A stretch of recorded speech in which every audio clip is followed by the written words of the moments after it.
content is not a substitute of professional medical advice, diagnosis, or treatment. Always seek the advice of a physician for any questions you may have regarding a medical condition.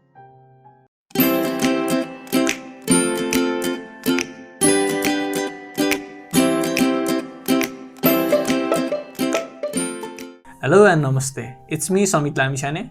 And it's me, Hariseshta. First of all, I'd like to welcome you all to yet another episode of our podcast, brought to you by Creative Colosseum Nepal.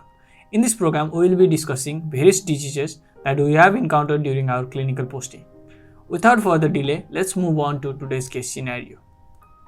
A 40-year-old female came to our hospital with a chief complaint of painful urination, increased frequency and urgency for 2 days, associated with suprapubic discomfort. She explained dysuria was acute on the onset and was associated with increased frequency, urgency and suprapubic discomfort. The suprapubic discomfort was insidious on onset and exacerbated during urination. There was no history of blood on urine, according to the patient following the symptom. There was no history of the vaginal discharge and vaginal irritation. On examination, there were no lesions around the urinary tract. So, based on the history, what do you think might be the possible diagnosis?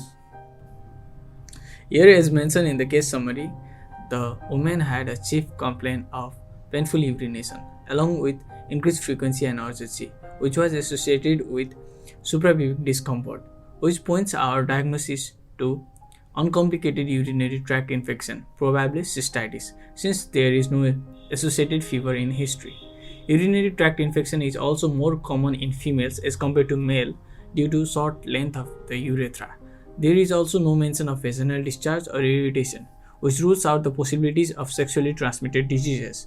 Present standards suggest that women meeting these criteria, if they are otherwise healthy, are not pregnant, and have an apparently normal urinary tract, can be diagnosed with uncomplicated urinary tract infection. Other diagnoses may include vaginitis, pyelonephritis, ulcerative lesions, lower urinary tract stone.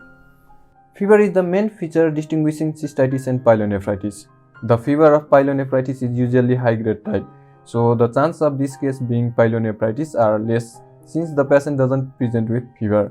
Vaginitis, caused by the Candida albicans or Trichomonas vaginalis, presents as a vaginal discharge or irritation. For vaginitis and other sexually transmitted diseases, there wasn't a presence of vaginal irritation and vaginal discharge in our case. Ulcerative genital lesions may be caused by the herpes simplex virus and several other specific organisms. During the examination, there was absence of any ulcerative lesions around the urinary tract, which rules out ulcerative lesion too. Chronic or recurrent bladder pain accompanies lower urinary tract stone, as in our case there is only suprapubic discomfort. This rules out our lower urinary tract stones too. So how do you investigate this patient to confirm our diagnosis? The diagnosis can be made from the combination of typical clinical features and routine examination of the urine.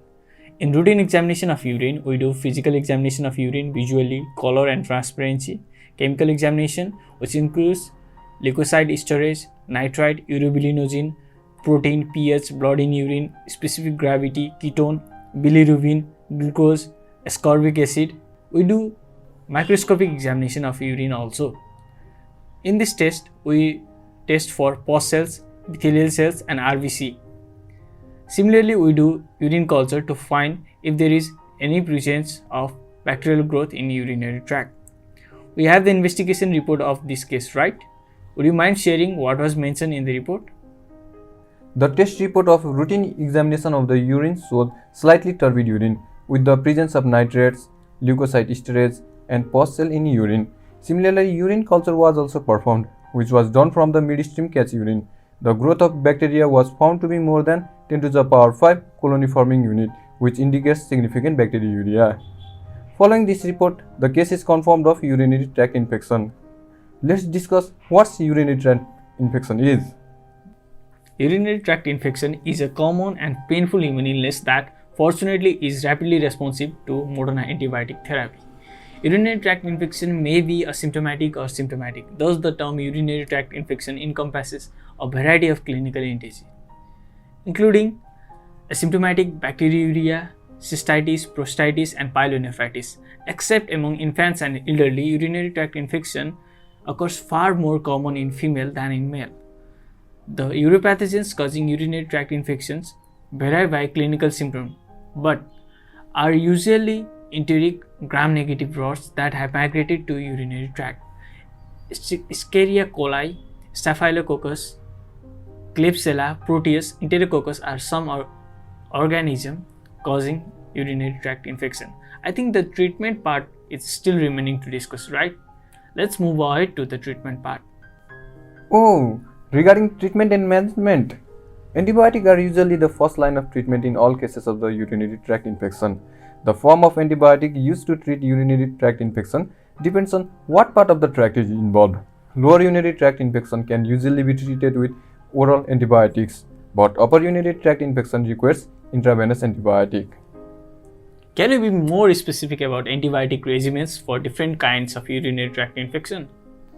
Yeah, in case of pyelonephritis, the first line drug is cefalexin 1 gram 4 times daily for 14 days and ciprofloxacin 500 mg twice daily for 7 days. Similarly, for cystitis, trimethoprim 200 mg twice daily for 3 days and nitrofurantoin 50 mg 4 times daily for 3 days. For acute prostatitis, trimethoprim 200 mg twice daily for 28 days. For urethritis, ceftriaxone 250 mg intramuscular and either azithromycin 1 gram per oral once or doxycycline 100 mg per oral twice daily for 7 days.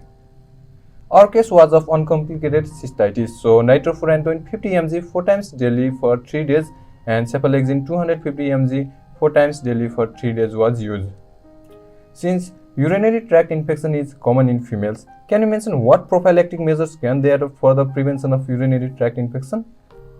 Since prevention is better than cure, we need to follow the following preventive measures. Fluid intake of at least 2 liters in a day. Regular, complete emptying of the bladder. Cleaning external genitalia from front to back regularly. Practice good sexual hygiene. Empty of the bladder before and after sexual intercourse. Drinking cranberry juice. Get enough vitamin C. If not prevented, the complication of the untreated cases can be hazardous. Yes, urinary tract infections are very common, but they can be prevented with few behavioral changes and treated completely after one gets infected. But if urinary tract infections are not treated properly, it may lead to the recurrent infection, especially in women. The other complication includes pyelonephritis, perinephric cellulitis and sepsis, multiple organ system dysfunction, shock, permanent kidney damage, and hematological dysfunction. So, proper treatment at proper time is essential for the urinary tract infection. In this episode, we discussed the case of urinary tract infection. Thank you for listening patiently. Don't forget to like, comment, share, and subscribe. We'll be back with another episode. Until then, have a good time.